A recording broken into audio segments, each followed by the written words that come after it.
What up, fellow nerds? Nerdettes? How y'all doing? Sitting at home today, bored. Been out doing some work, running around, getting the pool ready, trimming stuff in my yard. Memorial Day weekend, you know how it is. Some barbecue, throw down. Smoke some blunts, hit some dabs. See? Oh, some good old hash.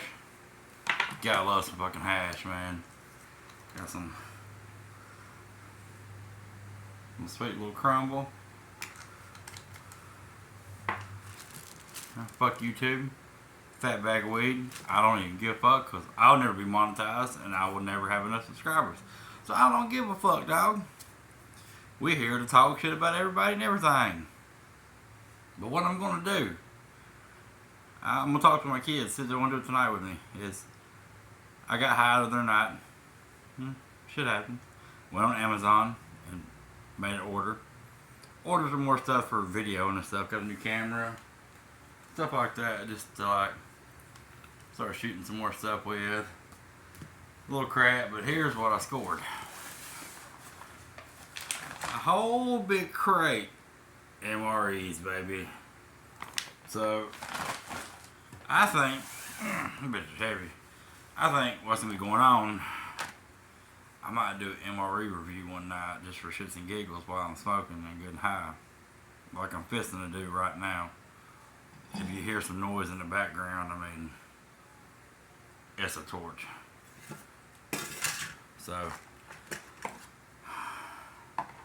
I think this week's story, where everything's going to start at, is probably going to be me, myself, Jonathan, telling my story, or part of my story. And how my family came to the town we came to. You hear that torch hitting, boy. I'm going to tell stories, mostly, a lot of them about my father, Birdman. Anybody from Mulga that grew up in my town, around my town, from the 70s on to 2000s, knew my daddy. He was a good guy to a lot of cats. He was alright. He's a pretty good dad. But, I mean, he's the one that taught me how to sell dope and run triple beams.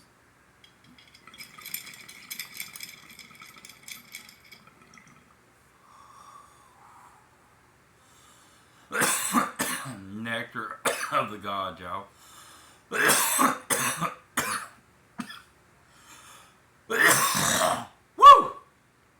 We're all motherfucking tired.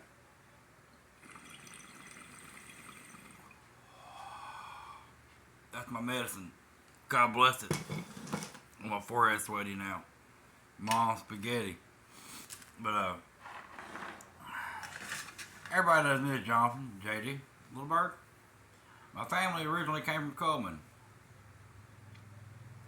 When I was a baby, my father got busted in Coleman and for selling drugs. And they basically told us back in '80, get your family, get the fuck out of Coleman, don't never come back. But we did. We went to Birmingham. That's how I know of ended up in Mulga. My first memories is the trailer park on Tarpley Road. Plenty of fond memories. That's where everybody that I spent my whole childhood into high school with came from that town.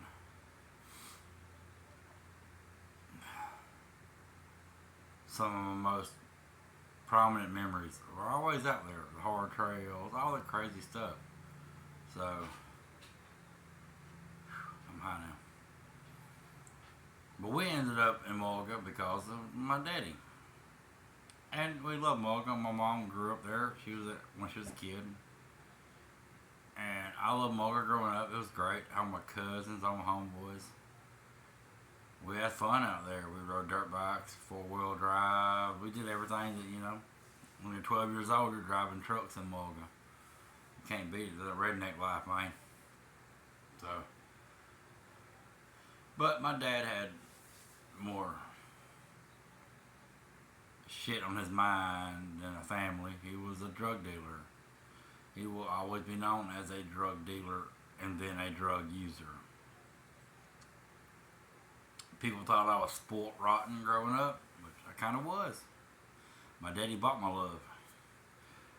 If my daddy felt like he didn't show affection, he'd go buy me a motorcycle, a four wheeler. I had like 5 or 6 cars when I was 16.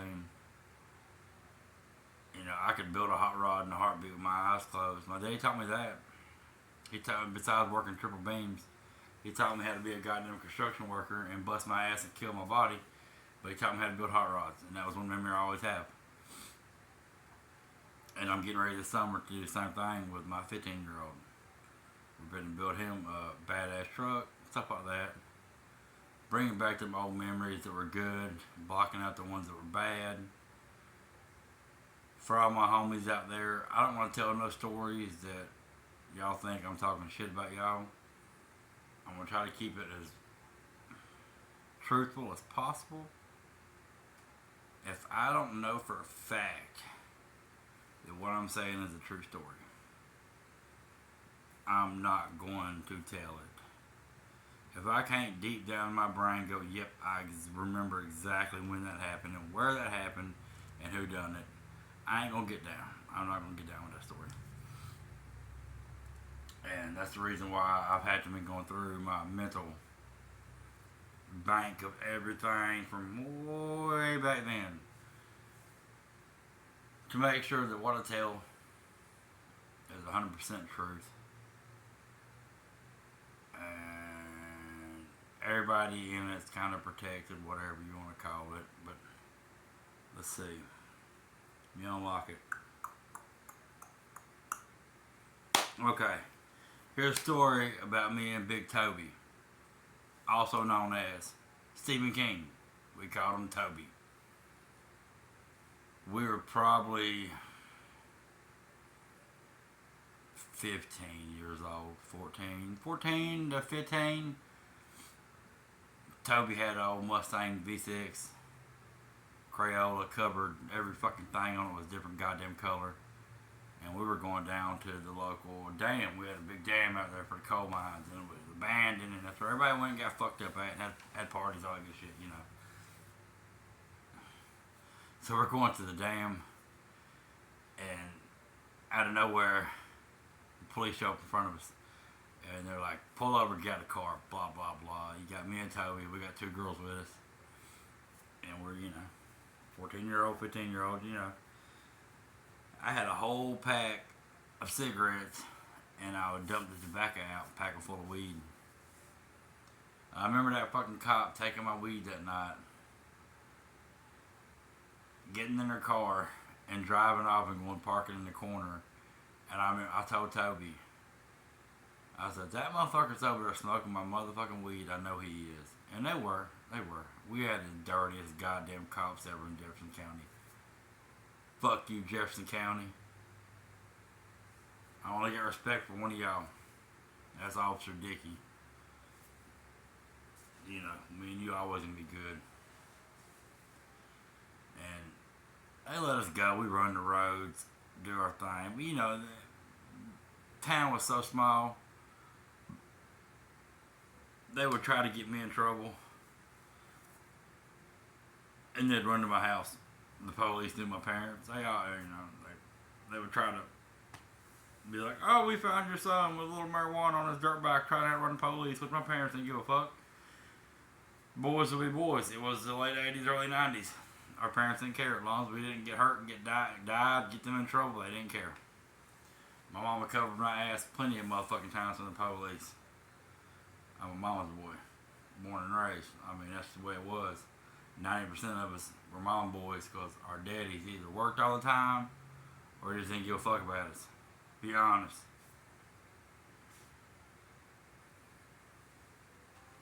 That's all I want, be honest. If you have a story, if you watch this video randomly and you're from my part of the hood, from Birmingham, you went to Minor High back in the 90s, holla at me. I was there. We seen it all go down, man. I remember I was so old in junior high, they wouldn't allow me to drive my car on the parking lot. We had to park a block guy. I was driving a 76 Camaro, a Z28, decked the fuck out. Like, you could tell I'm a dope boy son. I mean, like, clean as fuck antique Camaro, just decked the fuck out. I pulled in that bitch every morning. Had to park outside of school because they wouldn't let us in because you're not supposed to be that old. You know? We had a fucked up school system. We had fucked up police. We're what you call latchkey kids, where our parents just left us at home to fend for ourselves. We turned out some tough fucking sons of bitches. A lot of us did die. I feel bad for the ones that died, man. I miss my homeboy Randy. He ain't dead. He dead to me because he holds a grudge against my father and won't speak to me. We were best friends since kindergarten. But because he don't like my dad, even though my dad gone, he literally, let's see. That's my dad. There in that little Jägermeister can right there. That's the ashes of Birdman right there in the Jägermeister can. There's a little bit of weed in there with him too. You know, I lost a lot of good friends over the years. I see them on Facebook randomly. I have this thing where a lot of people come to Florida. They know I live on the beach and they'll call me because they want some weed. But that's it. They don't want to hang out.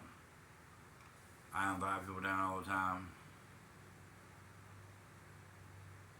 It's a big disconnect in us kids, man.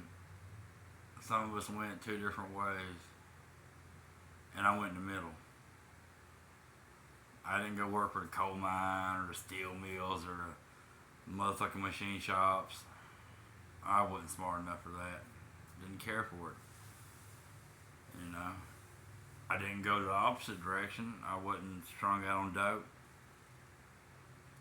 I wasn't selling everything in my name to get a fucking dime bag.